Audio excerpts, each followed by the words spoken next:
स्वागत है आपका हमारी इस खास पेशकश में। मेरा नाम नीरज है और हमने आज ये सोचा कि आवाज़ अड्डा के इस स्पेशल प्रोग्राम में आपको ये सिखाया जाए कि इन्वेस्टमेंट करने के तरीके क्या हैं, फंडे क्या हैं, वो 10 गोल्डन रूल्स क्या हैं जो आपको अपने जीवन में उतार लेने हैं, गांठ बांध लेनी है, भूलना नहीं है, क्योंकि उससे इतर आपको कुछ सीखने की ज़रूरत नहीं। अगर आप इन 10 पॉइंट्स को समझ लेंगे अच्छे से तो आपकी जो इन्वेस्टमेंट जर्नी होगी वह न सिर्फ बहुत अच्छी होगी बल्कि आपको बहुत पीस ऑफ माइंड देगा। आप आराम से रात में सो सकेंगे।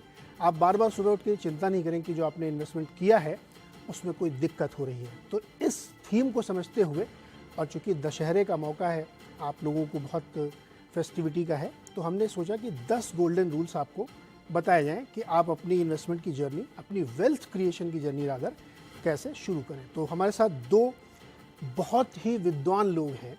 मैं ये बात को अंडरलाइन कर रहा हूँ क्योंकि आपको इससे बढ़िया समझाने वाले नहीं मिलेंगे।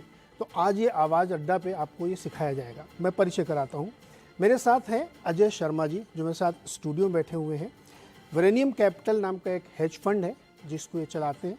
करीब करीब $1.5 बिलियन का फ़ंड ये मैनेज करते हैं। सिंगापुर में रहते हैं और हमारी रिक्वेस्ट पे मुंबई आए हमारे साथ बातचीत करने के लिए।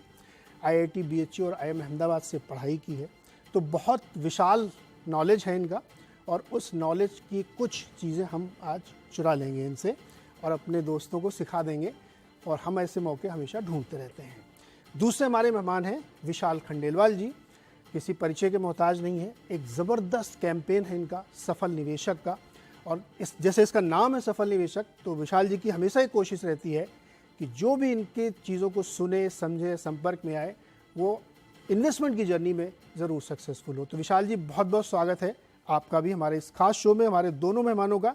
तो 10 पॉइंट मैं अजय जी से समझूंगा और 10 पॉइंट मैं विशाल जी से समझूंगा। तो ये गोल्डन रूल्स हैं इन्वेस्टिंग के, जिस जर्नी को हम शुरू कर रहे हैं। अजय जी, आपसे शुरू करें, आप स्टूडियो में हमारे साथ हैं। तो हमारे दर्शक ये जानना चाहते हैं कि इस माहौल में जब बहुत सारी नॉइस होती है, लोग बहुत तरह तरह की बातें करते हैं, ये ले लो, वो ले लो, आज लिया तो अब कल क्या करें, फ़ोन करो तो उठाते नहीं हैं, ऐसे में पीस ऑफ माइंड के लिए, इन्वेस्टमेंट की जर्नी शुरू करने के लिए जो 10 आप मुझे वो गुप्त सूत्र बताने वाले हैं, उसका पहला सूत्र क्या है? नीरज जी, पहले तो धन्यवाद स्टूडियो में बुलाने के लिए, आभारी हूँ आपका। 23 साल हो गए हैं ये करते हुए, और बॉम्बे में ही पहले नौकरी शुरू करी, अब सिंगापुर रहता हूँ। तो पहला रूल जो मैंने समझ रखा है वो है एक शब्द, वो है आशावादी होना। You have to be an optimist. और आशावादी मतलब यही है कि मेरा कल मेरे आज से बेहतर होगा, हमारे देश की कंपनियों का कल आज से बेहतर होगा, हमारा देश का कल आज से कल आज से बेहतर होगा। और शुरू करने के पहले मैं एक छोटी सी कहानी आपको सुनाना चाहूँ, बहुत मज़ेदार कहानी। इससे आपको समझ में आ जाएगा कि जिस भारत में मैं पैदा हुआ था, शायद उस भारत में आप भी पैदा हुए थे, और आज का जो भारत है क्या फ़र्क है। और ये कहानी मेरी ओरिजिनल नहीं है, रोनाल्ड रीगन ने ये कहानी सुनाई थी रशिया का मजाक उड़ाने के लिए, तो मेरी बेटी को समझाने के लिए कि हम जिस भारत में पैदा हुए थे और आज है क्या फ़र्क है। तो किस्सा ये है कि मेरे पिताजी शर्मा जी गए गैस सिलेंडर लेने के लिए 1977 में। सरकारी ऑफिसर गए, अफसर से पूछा कि सर गैस सिलेंडर कब आएगा? तो उन्होंने कहा शर्मा जी 6 साल बाद 1983 में आपका गैस सिलेंडर आ जाएगा। तो शर्मा जी ने पूछा कि ठीक है 1983 में आ जाएगा, 6 साल बाद सुबह आएगा कि शाम को आएगा? तो सरकारी ऑफिसर कहता है क्या शर्मा जी, 6 साल बाद गैस सिलेंडर आना है, क्या फ़र्क पड़ता है? तो पापा कहते हैं अरे नहीं, सुबह टेलीफोन लाइन वाला आने वाला है। तो हमारा जो भारत था जिसमें मैं पैदा हुआ था, आई एम श्योर आप भी, yes. अभाव का भारत था।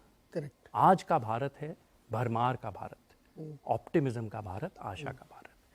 तो अगर आपको अच्छा इन्वेस्टर बनना है, सबसे पहले आपको आशावादी होना पड़ेगा। ये पहला पॉइंट है। पहला पॉइंट है मेरा। If you are not optimist, आप अच्छे इन्वेस्टर नहीं बन सकते। तो शर्मा जी की लोग तो आज की बड़ी चल रही है। हाँ, आज ही सुबह किसी ने जोक शेयर किया, शर्मा जी का लड़का, शर्मा जी का दामाद और शर्मा जी का हेज फंड मैनेजर। शर्माओं ने जन्मा बना रखा है। अच्छा है, शर्माओं का जन्मा चले, भगवान पे है। ओके, तो पहला पॉइंट हो गया कि आशावादी होना चाहिए। स्क्रीन पे भी दिखाइए इसको कि आपको ऑप्टिमिस्टिक होना है।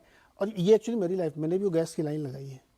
आई एम श्योर हमने सबने लगाई है, राशन की लाइन, गैस की और लाइन। आज मैं रात में मिस कॉल देता हूँ BPCL को, सुबह सिलेंडर लेके घर पे खड़ा रहता क्या बात है। ये भारत है। और वो मैं पर्सनली सोचता हूँ, मैंने लाइन लगाई है सिलेंडर के लिए और वो पता नहीं कभी मिलता भी था, कभी तो खत्म हो गई, दोबारा आना कल। तो ये पॉइंट है कि आशावादी आपको होना चाहिए। दूसरा पॉइंट है कि हर कुछ दुनिया में सिक्लिकल है। ओके। कुछ भी ऐसा नहीं है जो परमानेंट है, हमेशा रहेगा। और हमारी माइथोलॉजी में आपको मालूम है ब्रह्मा विष्णु महेश, और अमेरिकन थिंकिंग में उसको कहते हैं एस कर्व। कोई भी इंडस्ट्री शुरू होती है ब्रह्मा क्रिएशन, ग्रोथ है विष्णु, और एस है महेश, खत्म होना। ओके। आप किसी भी इंडस्ट्री को ले लीजिए, किसी भी कंपनी को ले लीजिए, शुरुआत होती है, एक ग्रोथ आता है और खत्म होता है। और इसका बेस्ट एग्जाम्पल, मैं इसके लिए ये गाड़ी आपने मेरे यूट्यूब वीडियो में शायद देखा होगा, ये हमेशा रखता हूँ, एम्बेसडर। ये एम्बेसडर गाड़ी। हम जब पैदा हुए थे इसका वर्चस्व था भारत में, सिर्फ एम्बेसडर दिखती थी। आज इनकी फैक्ट्री भी नहीं है, एक दो गाड़ियां दिखती हैं। क्यों? इनका वर्चस्व था, आज दिखती नहीं है। मेरे टीन्स तक इनका वर्चस्व था। बिल्कुल बिल्कुल। जब हम लोग आई गेस इंटरमीडिएट में पढ़ रहे होंगे, तब तक ये एम्बेसडर और फिएट का जलवा था, यही गाड़ियां थी। तो आप इमेजिन करिए, जिनकी मोनोपोली है, कोडैक, 100 साल का वर्चस्व फिल्म्स में 10 साल में खत्म हो गया डिजिटल कैमरा। और आपको अचंबा होगा, डिजिटल कैमरा का इन्वेंशन कोडैक के अंदर ही हुआ था 1976 में। तो ये जो हमारी ग्राफिक प्लेट इसमें दिखाई, जिसमें आपने लिखा है ब्रह्मा विष्णु महेश जी, ये है सिक्लिकल। यस, कि हर चीज की एक शुरुआत है, ब्रह्मा क्रिएशन, हर चीज का एक ग्रोथ फेज आता है, जो इसीलिए मैं कहता हूँ गुड टू ग्रेट। जो मेरी ये G2G लिखा हुआ ये वही है। हाँ जी, यही है ये, राइट। Okay. यहाँ अगर ग्राफिक, हाँ तो सामने मुझे ग्राफिक दिख रही है, तो Brahma is the creation phase. Okay. Her company की शुरुआत ब्रह्मा से होती है, इनोवेशन, रिसर्च। फिर एक बार वो प्रोडक्ट मार्केट एस्टैब्लिश हो जाता है, फिर आता है ग्रोथ फेज, जो हमारा भारत आज गुड टू ग्रेट जा रहा है। हम लोग विष्णु के फेज में, हम लोग आज मोस्ट इंडस्ट्री में विष्णु के फेज में है। Okay. पर कैपिटा इनकम ले लीजिए, हमारी $2,500-3,000 है, चाइना की 10 से 12 है, अमेरिका की 45 से 50 है। तो वो मैच्योर हो गए हैं, मोस्ट इंडस्ट्रीज मैच्योर हो गई हैं। हमारे यहाँ बहुत सारी गाड़ियाँ बिकनी बची है, वहाँ तो गाड़ियों का बाजार मैच्योर हो गया है। तो हर इंडस्ट्री इस फेज से जाती है, और मैं इसी फेज में इन्वेस्ट करता हूँ कि गुड टू ग्रेट।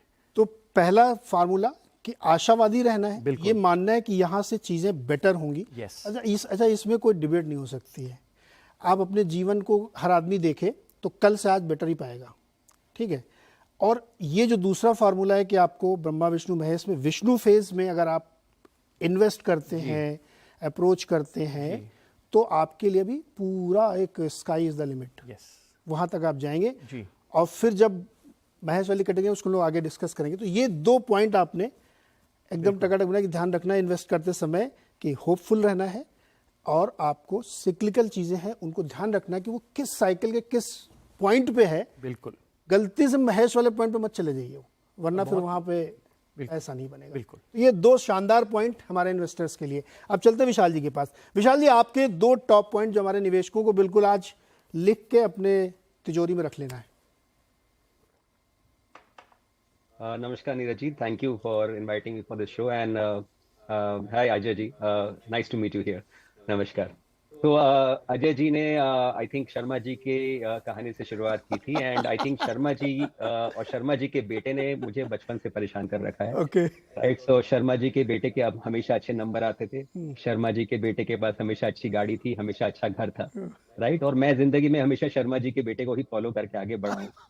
राइट, सो मुझे वैसा बनना है, ये मुझे दुनिया ने बताया है। राइट, सो आई थिंक मेरा फर्स्ट लेसन, एसोसिएटेड लेसन वो है जो शर्मा जी के बेटे को ब्लाइंडली फॉलो करने से मुझे नुकसान हुआ है। राइट, मेरा पहला लेसन है हर निवेशक को अपने आप को जानना बहुत जरूरी है, बजाय कि शर्मा जी या वर्मा जी या किसी के बेटे को फॉलो करना है, किसी की बेटी को फॉलो करना है लाइफ में कि वो कैसा कर रहा है। राइट, सो नोइंग योरसेल्फ, आप किस तरह के निवेशक हैं, किस तरह के इन्वेस्टर हैं, वो बहुत इंपॉर्टेंट फर्स्ट स्टेप है। I think first golden rule है इन्वेस्टिंग का, या आप जिंदगी में कुछ भी करें, सबसे पहला रूल है कि आप किस तरह के इंसान हैं, आप में पेशेंस है कि नहीं। अगर आप में पेशेंस नहीं है और आप लॉन्ग टर्म इन्वेस्टर की बात करते हैं, तो आप लॉन्ग टर्म इन्वेस्टर नहीं बन सकते हैं। राइट, अगर आप पेशेंस नहीं है अंदर, तो आप ट्रेडिंग कर सकते हैं, बट अगेन आप ट्रेडिंग से पैसा कितना कमाते हैं, कितना गवाते हैं, कोई नहीं बता सकता। राइट, सो नोइंग योरसेल्फ वेल, आप में कितना पेशेंस है, आपका टाइम होराइजन कितना है। राइट, आप स्टॉक्स खरीद सकते हैं कि नहीं खरीद सकते, आपका उसमें इंटरेस्ट है कि नहीं है, आप में कैपेबिलिटी है कि नहीं स्टॉक्स एनालाइज करने की। आजकल के ज़माने में हर तरफ स्टॉक टिप्स अवेलेबल हैं, सबके पास मल्टी बैगर स्टॉक आइडियाज़ हैं, और हम लोग सोशल मीडिया पे होने की वजह से हम लोग वो आइडियाज़ को बिना सोचे समझे अपने पोर्टफोलियो में डाल लेते हैं, राइट, विदाउट नोइंग कि मेरे पास पेशेंस है कि नहीं उस स्टॉक या उस बिजनेस में इन्वेस्टेड रहने के लिए, right. So knowing your self well, अपने आप को जानना, सेल्फ अवेयर होना, ये आई थिंक मेरा फर्स्ट गोल्डन रूल है किसी भी निवेशक के लिए। ओके, तो पहला रूल ये है कि नो योर सेल्फ, खुद को पहले जानिए। वैसे इसमें मैं एक लाइन ऐड कर दूं विशाल जी की अनुमति से, कि मेरा भी बहुत फेवरेट डायलॉग, मैं हमेशा कहता हूं कि आप पहले अपने रिस्क प्रोफाइल को बहुत अच्छे से समझ लीजिए कि हर चीज़ आपके लिए नहीं है। हो सकता है किसी को ट्रेडिंग बहुत फल जाए, हो सकता है किसी को 20 साल वाली लॉन्ग टर्म इन्वेस्टिंग फले, हो सकता है किसी को पोजिशनल ट्रेडिंग बहुत फले। आपका अपना रिस्क प्रोफाइल क्या है वो जानना बहुत ज़रूरी है। चलिए, आज अच्छा हुआ कि विशाल जी ने हमारी बात को अपनी बात से वजन दिया, और ये बात ज़्यादा लोग मानें क्योंकि विशाल जी की बात ज़्यादा लोग सुनते हैं। विशाल जी, दूसरा पॉइंट आई थिंक बहुत वैलिड एंड वेरी कॉमन है, टू स्टार्ट अर्ली, राइट। हम लोग पावर कंपाउंडिंग के बारे में बात करते हैं, हम वो सीखते हैं बचपन से, मैथ्स की क्लास में, हाई स्कूल में सीखते हैं, राइट, कि कंपाउंडिंग क्या होता है, बट वो लेसन वहीं रह जाता है, राइट। कंपाउंडिंग का फॉर्मूला जो होता है सिंपल, हमारा जो प्रेजेंट में हमारे पास पैसा है वो किस रेट ऑफ रिटर्न से ग्रो कर रहा है और कितने टाइम तक वो ग्रो कर रहा है, वो बेसिक एक फॉर्मूला होता है पावर ऑफ कंपाउंडिंग। आपका पैसा किस तरह से ग्रो करता है ईयर आफ्टर ईयर, राइट। हम निवेशक, एज एन इन्वेस्टर, हम लोग बहुत ज्यादा महत्व देते हैं रिटर्न्स पे, जो बहुत जरूरी है। हमको ऑफ कोर्स पॉजिटिव रिटर्न्स कमाना है मार्केट से, राइट, बट हम जो कम महत्व देते हैं, जो आई थिंक सबसे इम्पोर्टेंट वेरिएबल है पावर ऑफ कंपाउंडिंग में, वो है समय। हमारे पास कितना टाइम है निवेश करने के लिए।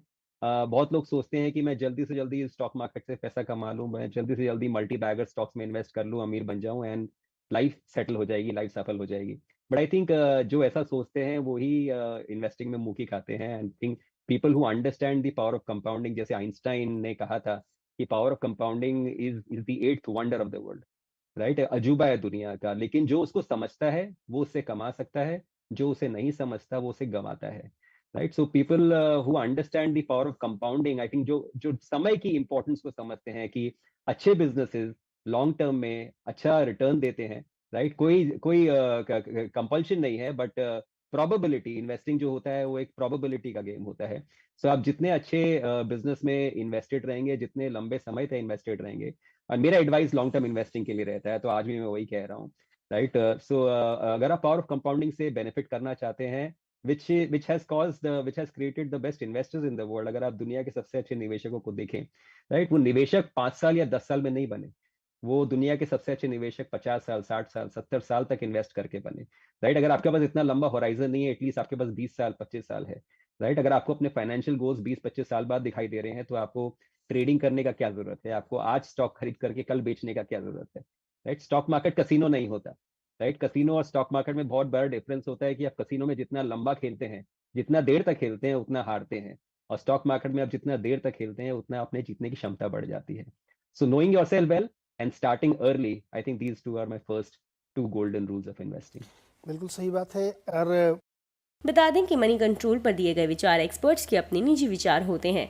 वेबसाइट या मैनेजमेंट इसके लिए उत्तरदायी नहीं है।